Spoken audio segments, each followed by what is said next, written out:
There's a serious shortage. I think recently I came to learn that as of about 10 years ago, there were only about eight neurologists in the country.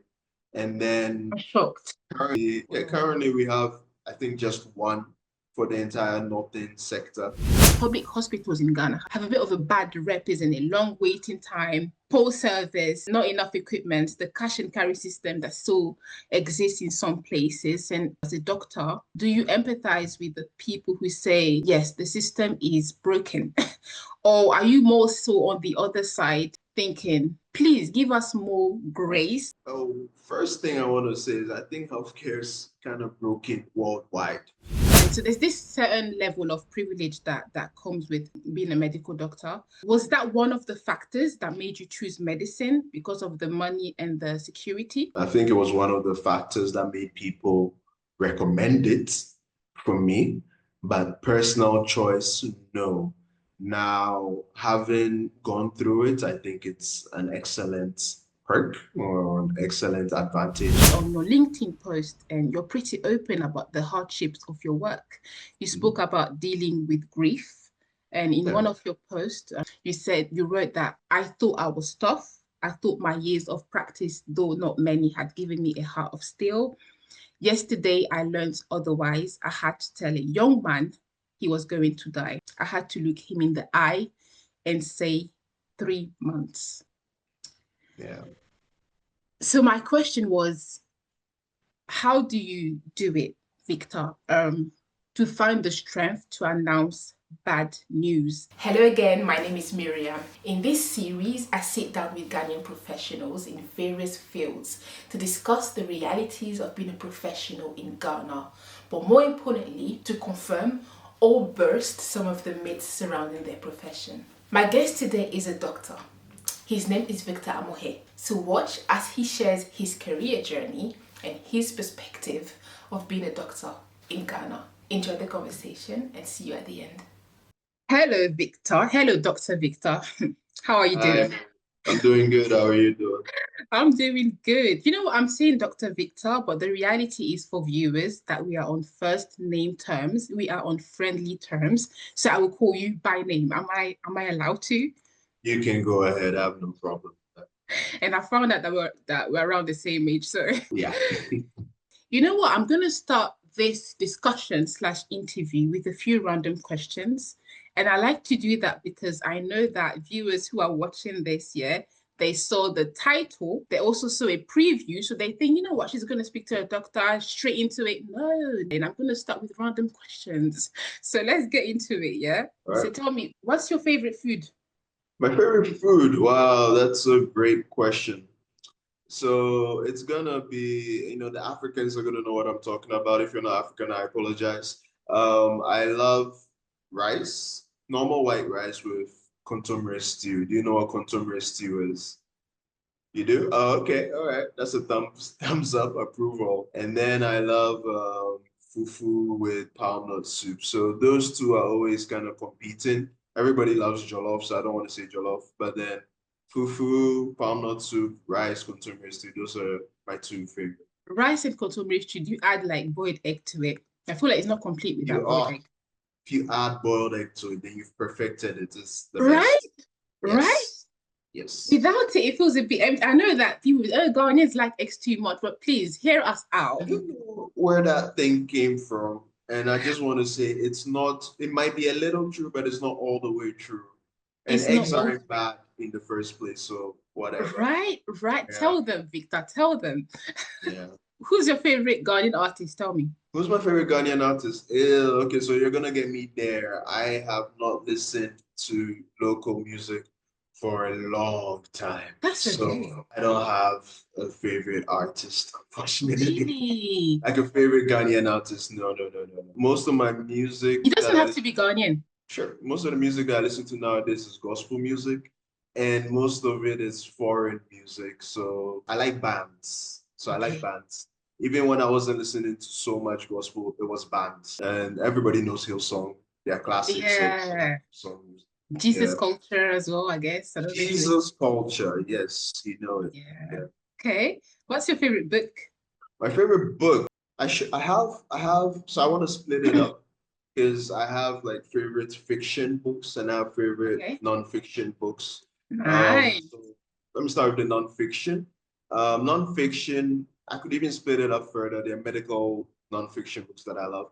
There's a book called This Is Going to Hurt by Adam Kay, I believe. And it was made Oh, into a TV show, actually. It's about a young doctor in his life in the UK, working in the UK system. Then there's another book called Complications by okay. a writer known as Atul Gawande. And I love it Nice. because it goes deep.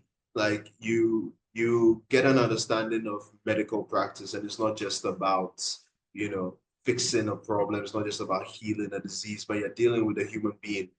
And sometimes you need to consider all, if I not sometimes, all the time, you need to consider all the aspects of the human being. Sometimes as a doctor, you aggressively pursue a treatment, but it's actually doing harm to the patient.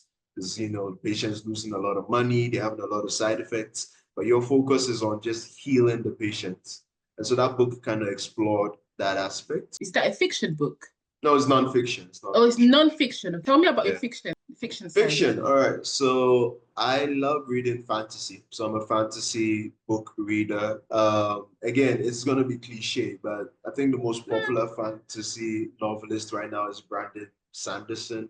And I love Brandon Sanderson books. I love some Brandon Sanderson books. So I'm Okay. reading what he calls the Stormlight Archive. And it's just set in a different world of Oh, magic and all of that. And I love that kind of stuff. So nice. currently my favorite. Yeah. Wow. I'm currently reading Half of a Yellow Sun. I know I'm so late. I'm so late to it. Have you read it? I haven't read it, You so I haven't? am Okay. later than you. Yes, I've been Yeah. meaning to read it, but I never got around Yeah. to. And where were you born and raised? Tell us about it.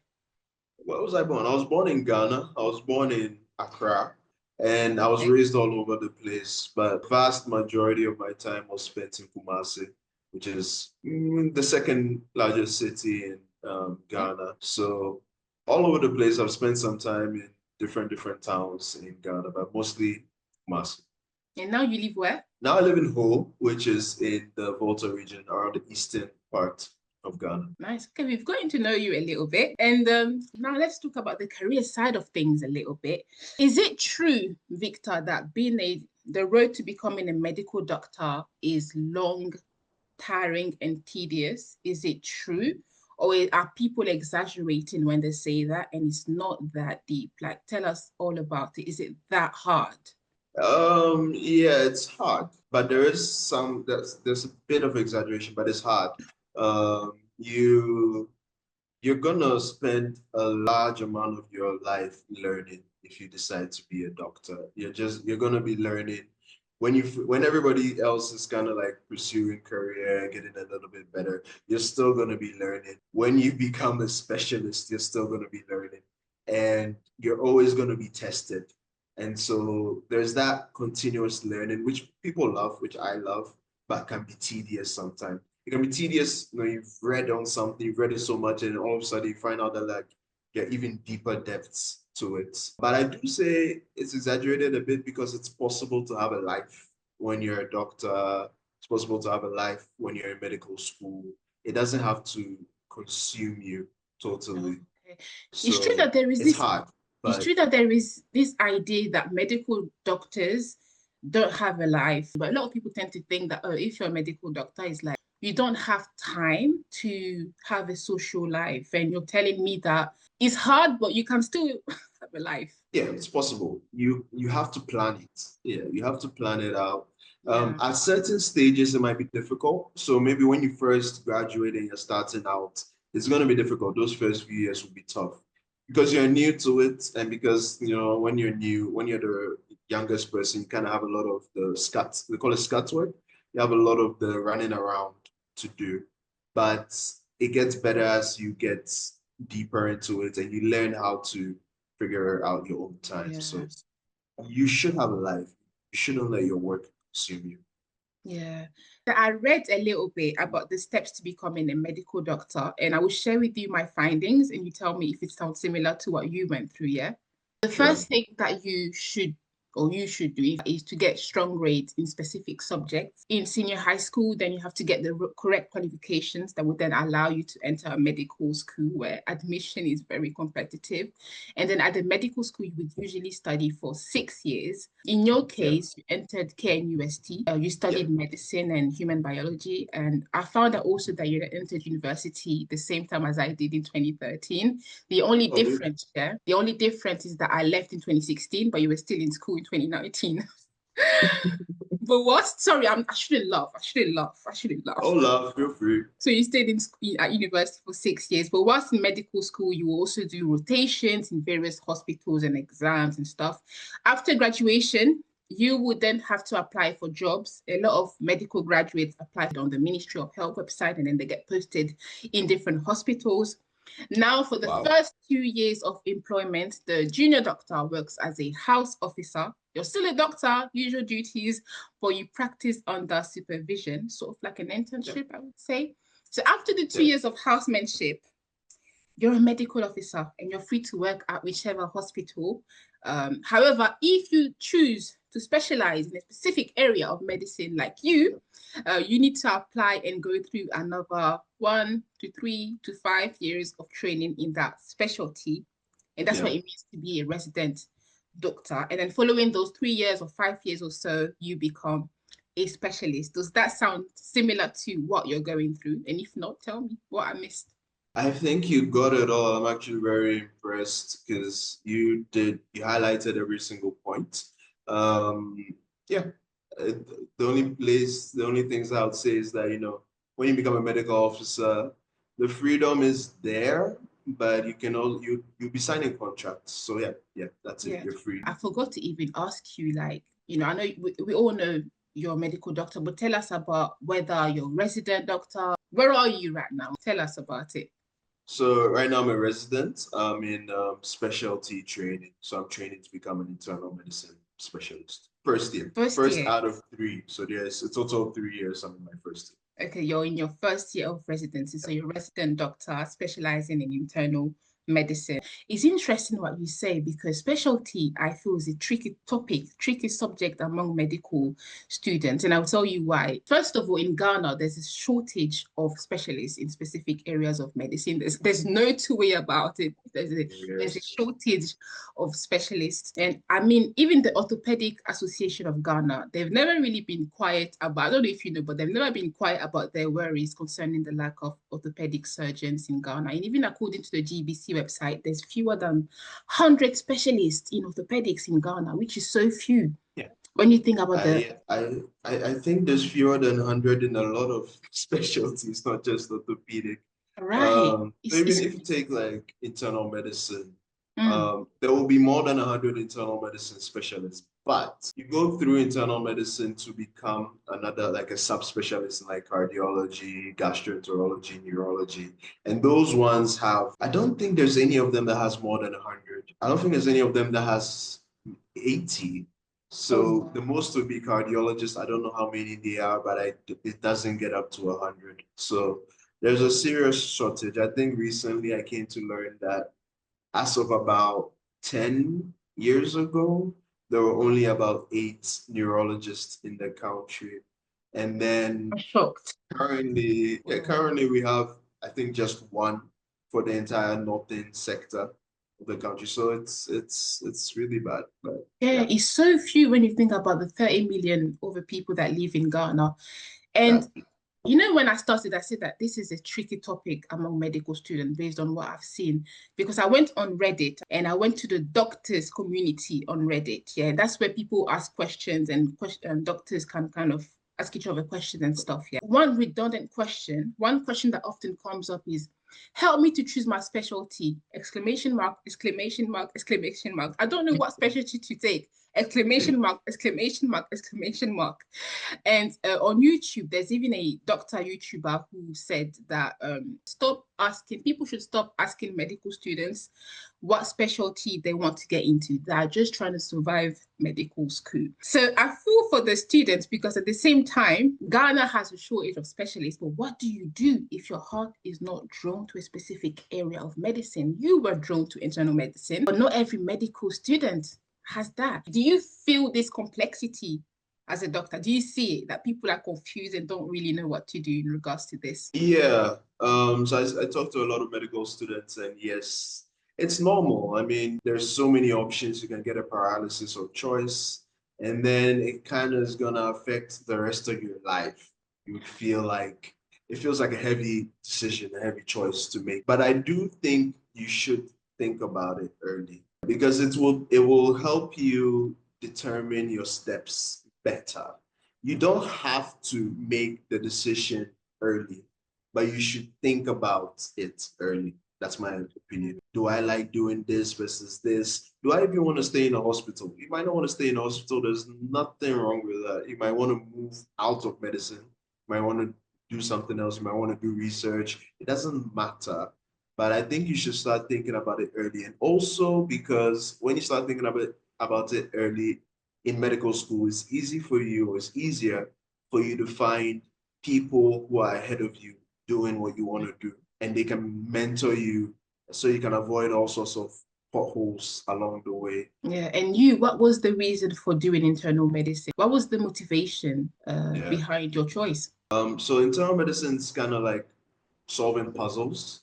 And I Okay. realized that I like solving puzzles. You think a lot. I like, thinking through problems, and you have to juggle a lot of different things, put them together. So it was something that I enjoyed. And then mostly, maybe this is gonna sound weird, but I enjoyed learning about the diseases that they treat.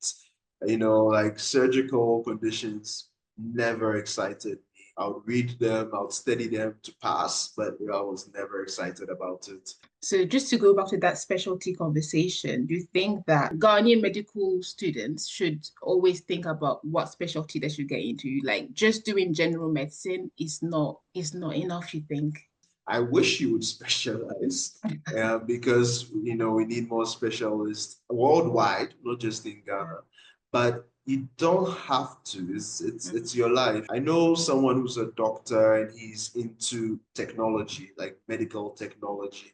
Some people are into policy, public policy, health policy, and again, not technically a specialty. I think there's more encouragement from the medical community for younger doctors to specialize. I think Mhm. there are more and more like senior colleagues, consultants Right. who are trying to get their younger colleagues to specialize because I Yeah. think they've come to realize, if they become good, it's gonna help the healthcare system in the long run. It's shifting, and I think it's a good thing because people really need specialized healthcare. No, that's true.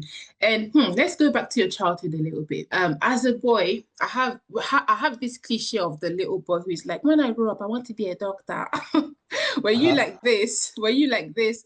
Or No. no, you weren't into medicine at all, and you had plenty of other interest? Tell me about it.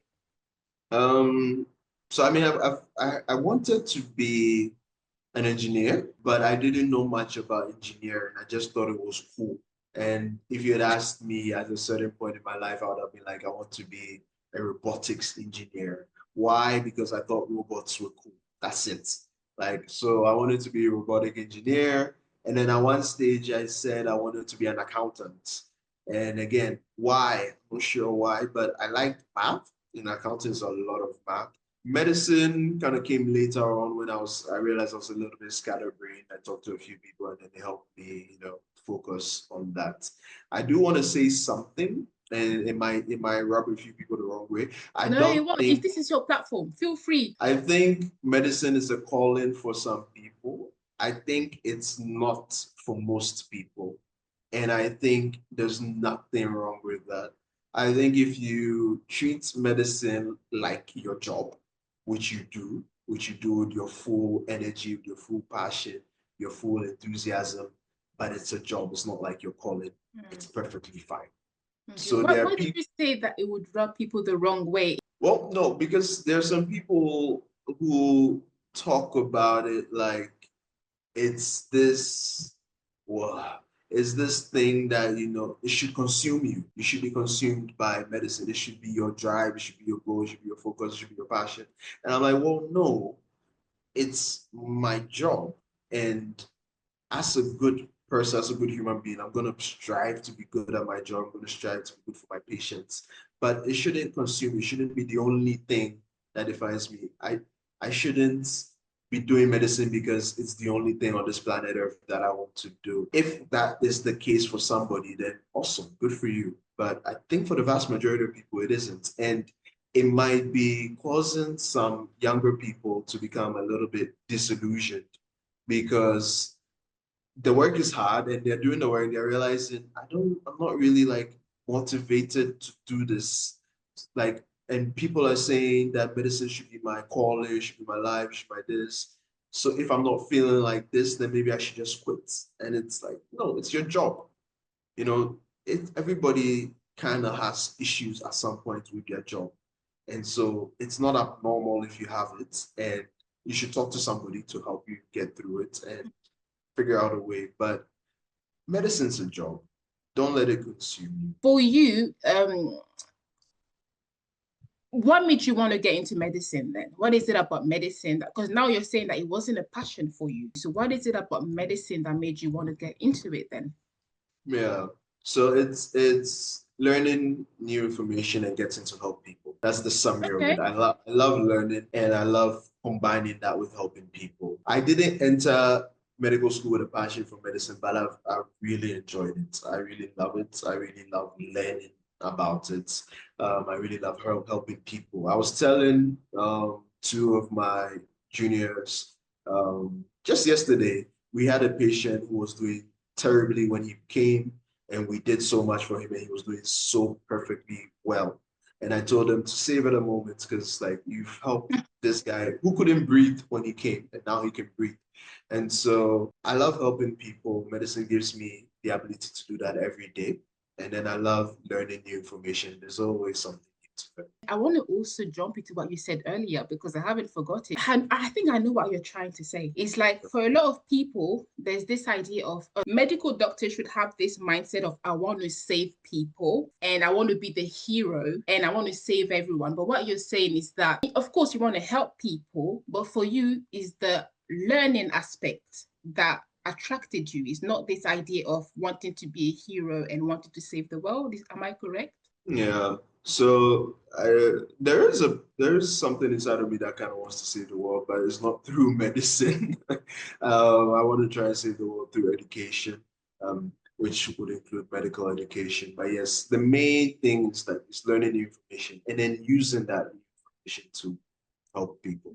Yeah. Did you struggle with that idea that, oh, why am I not feeling this way? Should I really do this if it's not a calling? Is it really something that I should? Did you have that struggle ever, especially when you're surrounded by medical doctors who may think that this is their calling, but for you, it's like, yeah, I enjoy it, but it's just a job. Yeah, I mean, most doctors have a time when they deal with what we call burnout. So I can't pinpoint one time, but typically, if I've worked for a long period of time without a break, I start to have those thoughts like, do I really want to, do this? I'm kind of tired, and it doesn't seem like it's going anywhere, and you're feeling frustrated.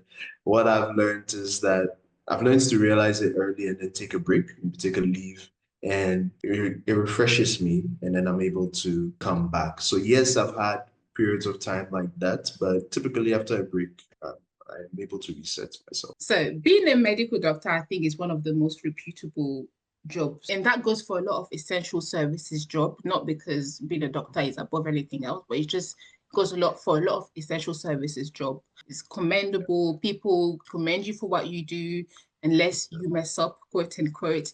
And there's a certain privilege and of job and financial security. For example, when you finish medical school, you are almost always guaranteed work because of a system that allows for medical graduates to enter into the workspace more directly. And so there's this certain level of privilege that comes with being a medical doctor. Was that one of the factors that made you choose medicine because of the money and the security?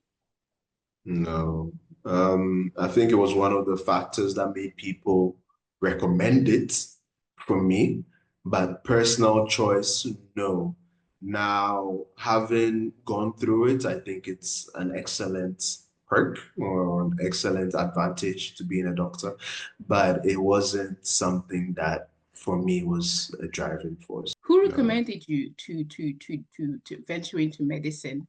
Because you said that you liked other things. Who are the people around you that were like, why don't you do medicine? Was there like family pressure of, oh, please be a doctor. I want to doctor my family, sort of thing? Uh, well, I don't know if that's why they did it. My dad is a doctor. I don't think that was why Okay. he did it. I think it was mostly the security thing. I don't think the prestige, well, I don't know their thoughts, but I don't think the prestige was one of it, one of the core, one of the motivations. In my school, I think some people recommended it, some people recommended against it, actually. I think some people wanted me to like go elsewhere, go outside the country and do something like IT related or something like that. But it was mostly family, a few older friends. So that was not like financial security was not one of the factors that made you go into medicine, based on my last question that I asked you. No, it's one of the factors that has made me stay, but it's Stay. not something that made me go into it. Okay, so in the years of you practicing, did you ever have this kind of regret? Like, why did I start this? Did you have those moments? Fleeting moments, not anything like permanent. I think everybody has it. The Mm. times that you're feeling really frustrated, you're really tired, you've worked like 12-hour shifts back to back to back, and you're really tired. You're like, why did I do this? I could have been just doing a regular job. But it's never stayed with me permanently. So, Okay. And that is a perfect segue to also what I wanted to say, because we spoke about the advantages and the fact that there is a level of financial security. You agree, right? There's a yeah. level of financial security and job security. But being a doctor is also not easy. And I think that's the part that not a lot of people talk about. It is emotionally and physically taxing. Yeah, Um, very. People commend you for what you do, but as I said, you better not mess up, sort of thing. And on your LinkedIn post, and you're pretty open about the hardships of your work. You spoke Mhm. about dealing with grief. And in Yeah. one of your posts, I'm just reading what you wrote. You wrote that I once had to calm a raging man whose wife had just died. He Yeah. stormed out of the ward, fists clenched, shouting for answers. He wasn't ready for kind words or soft tones. He was angry, furious at the hospital, furious at himself, furious at the world. And underneath all that fury was something deeper, grief. That day, I watched grief in motion, raw, unfiltered, and real. In another post, you wrote, I thought I was tough. I thought my years of practice, though not many, had given me a heart of steel. Yesterday, I learned otherwise. I had to tell a young man he was going to die. I had to look him in the eye and say, 3 months. Yeah. So, my question was, how do you do it, Victor, to find the strength to announce bad news? And I'm not even saying that there's a specific way to feel about it, but I just want to know, like, how do you do it? Do you separate your heart from your intellect to be able to do this? Do you separate Victor from the doctor? Tell me about your process and how you feel mind-wise having to say these things. How do I do it? That's a great question. Tough. There are different approaches to it. I think when I started out, I was a bit kind of separating myself from the job. Like, okay, so this is Dr. Me. Dr. Me is going to tell this person this, and then I'm going to try and be there for the person in their moments of sadness. But I'm trying to separate my emotions from it as much as possible. Um, that was like straight out of medical school when you're a bit raw. I think one of the worst, I've not written about this. I'll probably write about it, but one of the worst cases was when I was doing my pediatrics rotation and I got called for a child and the child had passed away. And I had to tell his grandmother that the child had passed away. And Like he was her only living relative. So this old woman, like the parents had died and now the child had died. The old woman was alone and she was just crying. And I felt really heavy inside. Nowadays, I think I've become a bit tougher because I've gone through that process over and over again.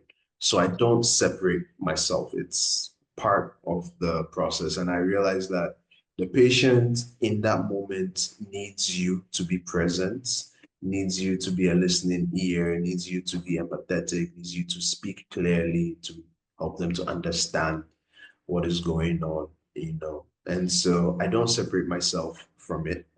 I'm direct, I'm straightforward. I try to be as empathetic as possible and try to be there for the patients. Yeah, it takes time. And over time, you get stronger as you do it over and over again. And then, you're able to be there for the patients. In a lot of movies that I've watched, resident doctors and junior doctors, I know that the first death, it can be very difficult. Because when you're new and you've never really seen a patient die in your arms, so you feel guilty even though it's not you and you don't really know how to deal. How was it for you? So for me, it's not the first, I want to say the first meaningful death, which might be, someone might twist that in the wrong way, but it's like you said, so I've not cried at a patient's death. I've been emotional, but I've not cried, but I've seen other doctors cry at a patient's death. And it's typically when, you fought really hard and you fought really, really hard, and the patient wasn't able to be resuscitated or wasn't able to come back. So we're all different people. For me, I think I'm able to deal with the emotions a little bit better or a little fairly well. I feel them, but I'm able to deal with them very well. So I've never been moved to tears. The most difficult ones for me, what I've done is kind of taking time for myself to just think it over, to recover from any emotional setback. So the movies don't, it's dramatized, but it's actually true. It can be difficult when you have a meaningful death or any kind of death, really. It makes me think like, even among your colleagues, when this happens afterwards, do you have somewhere to go, someone to speak to? How is the community? Is it a thing where we need to be tough and let's just use other things to divert our attention? Do you have a therapist on site? Do you have a senior to speak to? How is the atmosphere like? Yeah, so I can only speak for the places that I've worked, but I've worked in fairly large hospitals. Most large hospitals have psychological units, and they are available for doctors who want to see them. However, the systems are not really formal. You don't really have like a, hey, if you are feeling this, that, or if you're going through this sort of stress, you can go and talk to this person. There isn't a designated person for that. And so when you're a young doctor, it can feel a little bit difficult. Typically, what will happen is that you would complain or you would speak to the person who's most senior to you, who you're the closest to. So, I mean, I had that happen recently where a younger doctor came to see me because they said, hey, I'm getting burnt out. And we had to talk about it and figure out how to help that person out. I wish there were more formalized systems for it. And I think that's a discussion that needs to be had. It's not just a problem here, it's worldwide. I mean, Yeah. I can open any medical blog, medical anything, and someone's going to be complaining about being burnt out, and they're going to be complaining about how systems have failed them, etc., because they don't really have someone to talk to. Personally, this is not good advice. Personally, I've not really spoken to anybody about any stress that I've had. I have sort of gone over it myself and processed it myself. Is that a I good suppose. thing? Is that a No, good that's why I thing? said it's not good advice. It's not good advice. You should not do that. And the other aspect is I've not had anything that's really floored me, stressor or patient-related incident that has made me burst into tears. I think the most I've done is speak to a colleague, but I haven't actually pursued. You've asked an excellent question. I realized I've never really pursued like a psychological help. It probably wouldn't be a bad idea to speak to somebody. Yeah. Yeah, yeah. And the point is not even for you to cry. That's not even the point. It's just that, just like a lot of different jobs, it can be tough dealing with patients. And I'm really happy that your junior colleague had you to speak to. Yeah, so it's there's a positive there. When you're going through something, there is a positive that comes from that mutual, like we all know we're going through this. Yeah. And we all make so one thing we do, and one of the defense mechanisms against stress is humor, making jokes about the situation to kind of like lift yourself up. And that's what I've realized that a lot of doctors do. So if we're in a stressful situation, we kind of make jokes, try and lighten the mood, lighten the atmosphere, lift ourselves up a little bit.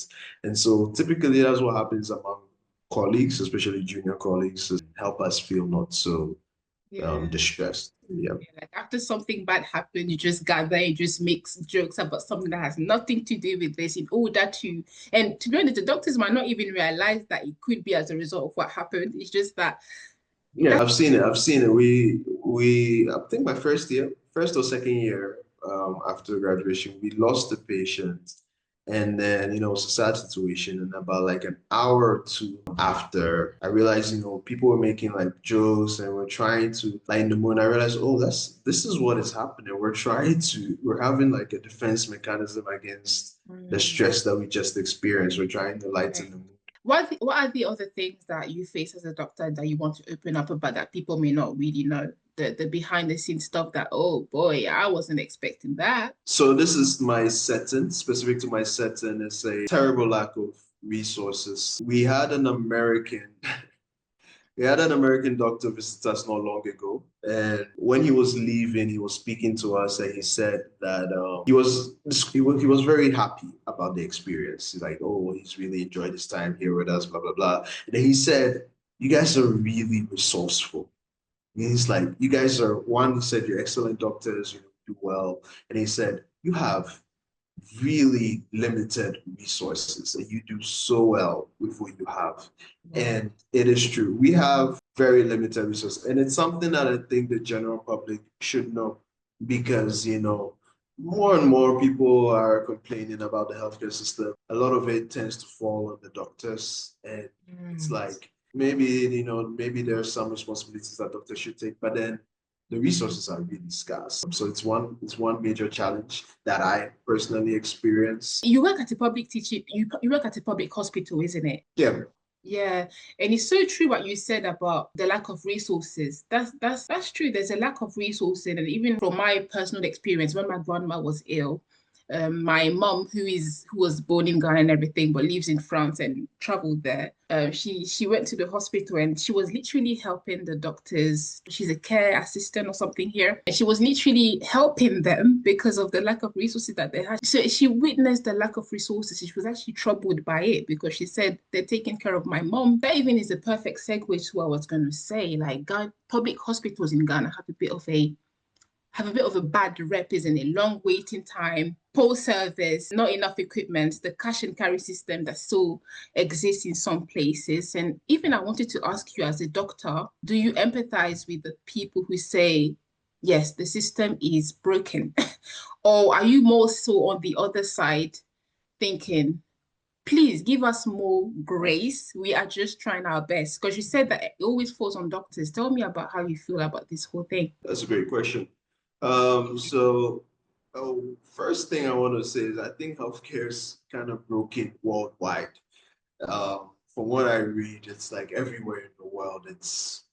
I don't know how, but it seems the human race hasn't figured out healthcare. Some parts of the world are doing better than others, but it's kind of tough. For with respect to here, when we say the healthcare system is broken, I want us to try and separate the people from the system Okay. because what I've realized is that the people who are doing the work are doing their best. They're really working hard.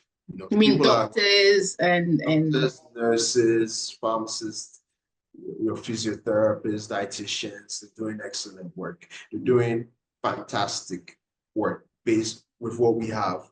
Are there bad apples? Yes, there's going to be bad apples everywhere you go to, but the people are doing well. The system has several challenges that will take a long time and a lot of effort to fix. There's a lot of work that needs to be done.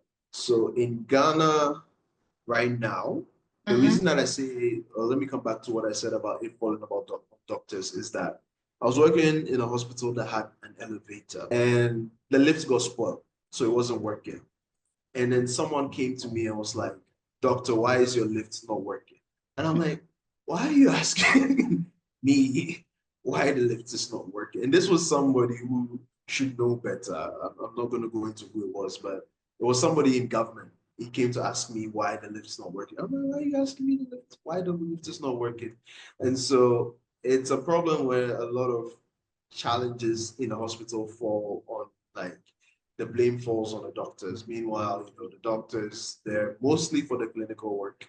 I don't know how or have ideas how we improve the healthcare system, but it's going to involve a lot of people coming together with a common vision, common goal. It's going to involve a lot of changing of mindsets. And so it's going to involve a lot of time.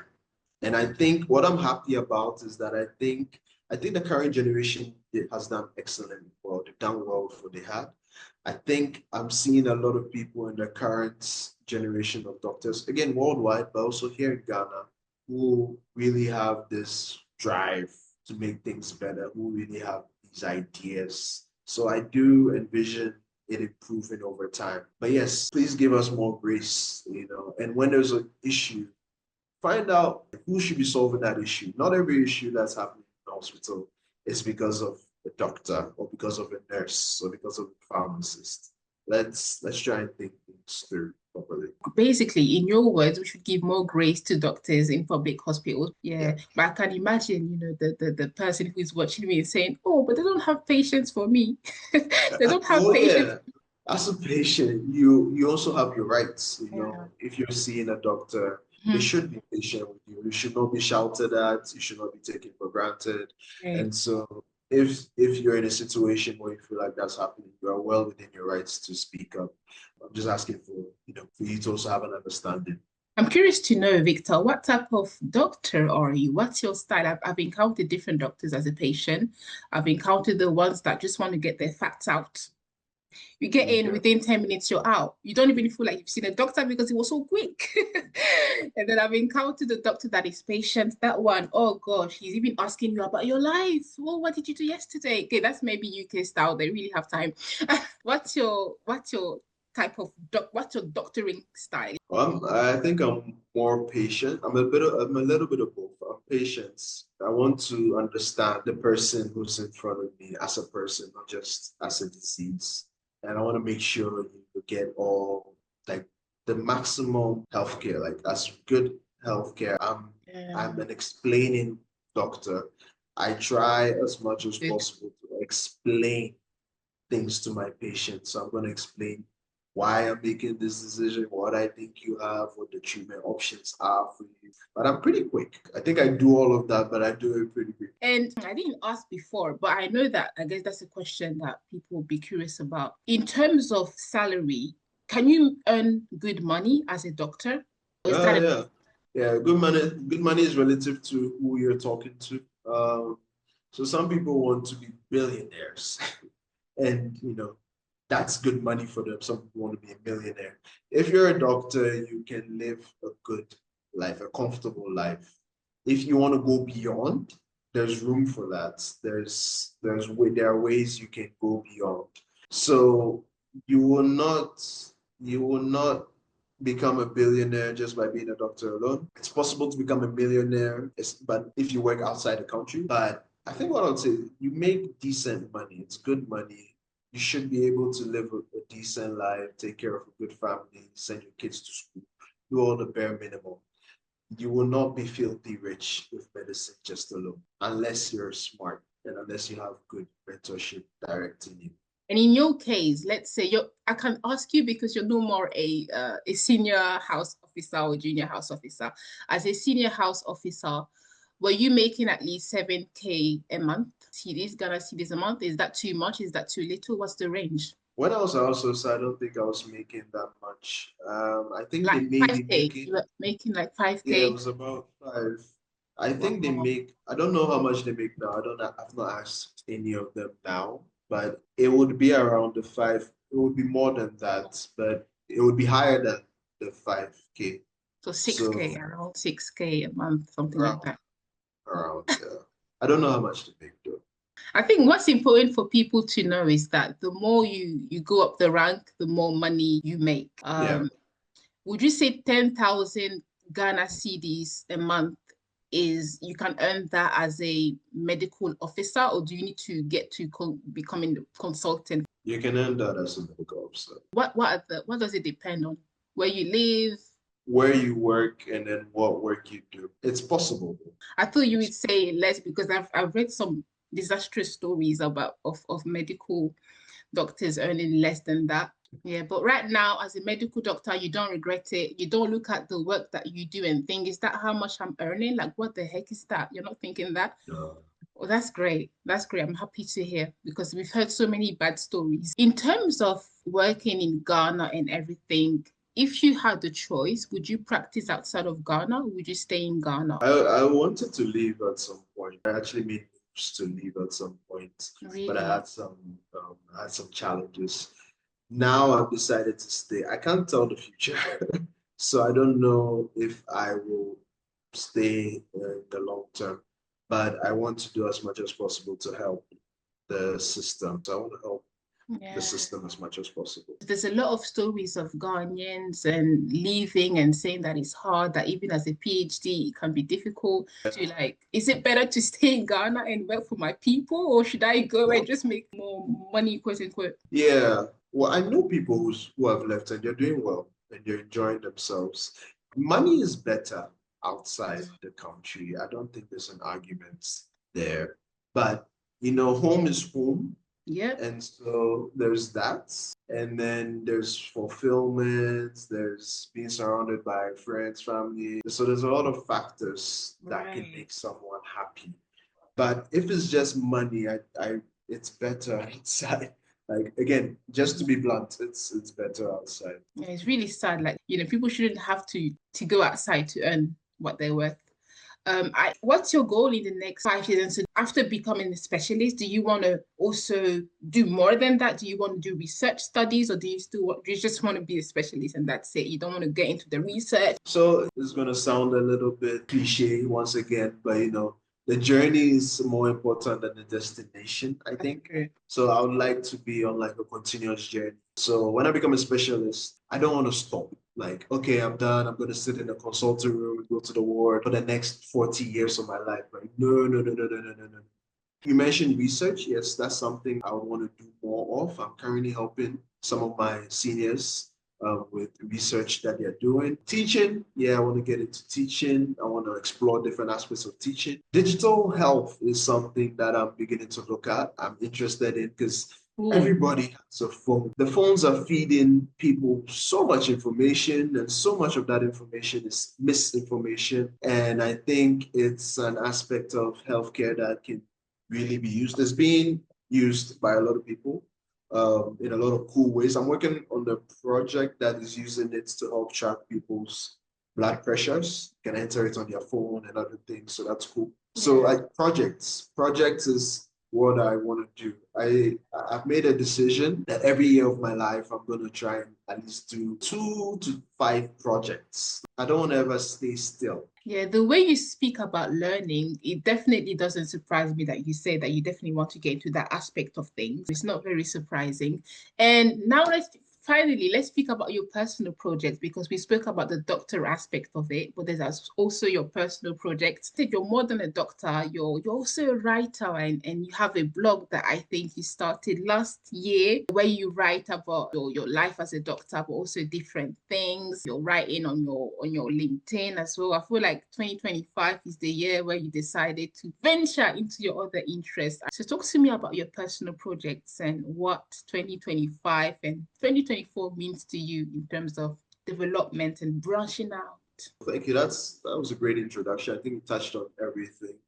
I kind of decided this year that I wanted to do other things. I wanted to not just be dreaming about doing things. Yeah, do something like outside of medical Yeah. life, but it could also be related to medical life. And so, some way, somehow, I don't remember how exactly I came to it, but I came up with the concept of 5 big projects. And so one of them was the blog. Another one was a podcast. It got delayed because I was thinking about whether to do audio or video. And I don't know if it was I overthought, but then it's kind of gonna be two podcasts. So one is gonna be like teaching medical students, one is gonna be like for the public, general public who you're not really interested in all the medical jargon. Then my third project was related to, it actually wasn't started by me, but it was started by a good friend. She's interested in education of children. And so she started a book club, called it the Treasures Book Club. And over time, she started a project called the Treasures Library Project. And the goal is to provide books to children in Ghana. And so they've done it twice. I was able to help out with both, but I was able to be present for the second time. It was a marvelous experience. We got to deliver books to the children, help them, help contribute to their school library and learning. That is so cool. Yeah, and there's a dream to even go further to expand it. And so one of my projects, personal projects, is to contribute to that project as much as possible because books and stories are very important to me. I think it will improve people's lives in general. Be able to learn more, be able to read more.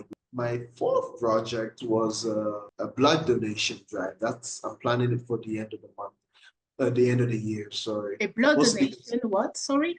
a drive, a Blood donation, donation. just to get people to donate. I've not done anything like that before, and I think it's something that needs to be done frequently because we run out of blood a lot. I think donation culture is not present in our culture. It's worldwide again, but I would want to contribute as much as possible to solving the problem. And then the last one is to write a book. That's an interesting one because I wanted to write a book by the end of the year. I might do it in a different way. There's some websites where you can publish books under like a pen name and have people read it. So initially I wanted to formally publish a book, but I'll probably do that first.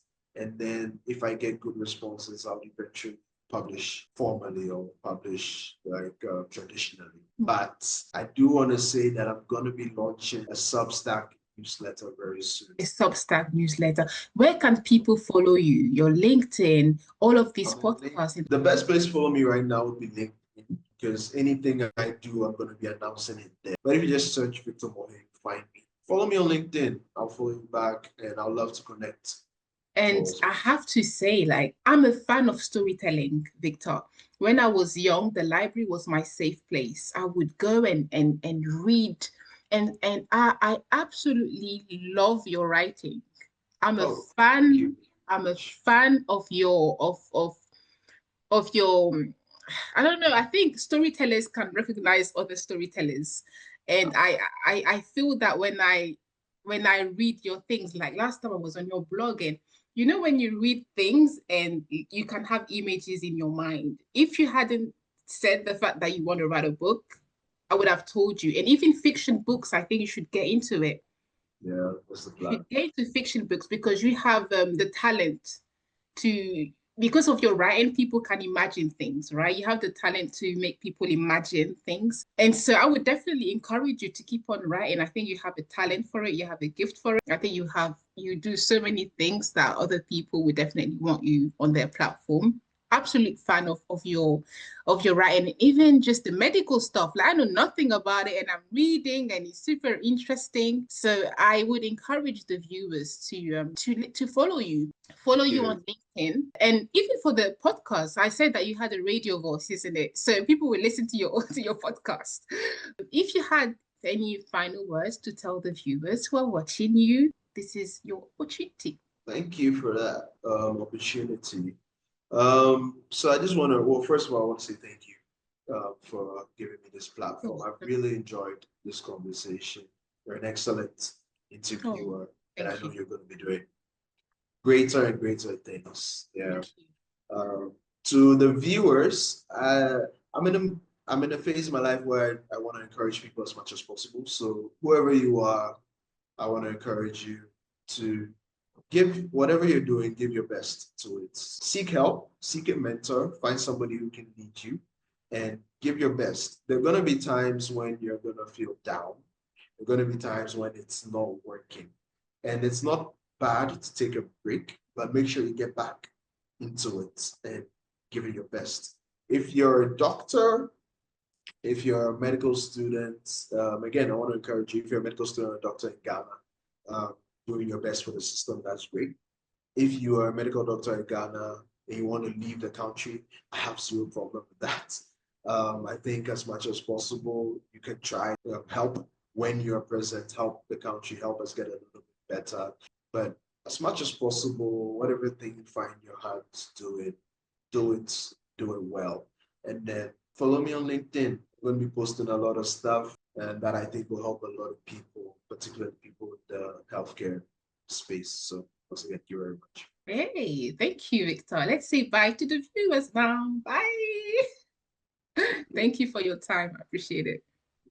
I hope you enjoyed this. What was your favorite part? Tell me in the comments. Tell me what was your favorite part. And if you enjoyed this, there's even more as part of this series. Just subscribe to my channel and watch my other interviews. See you on my next video. Bye. Now there are so many different terms that or ways that teachers use to refer to themselves. Some say that they are educators, instructors, education coach. What about you? Do you feel that same? Do you love being called a teacher? Do you carry as a sense of pride? Oh yeah, I'm very, very proud to be called a teacher.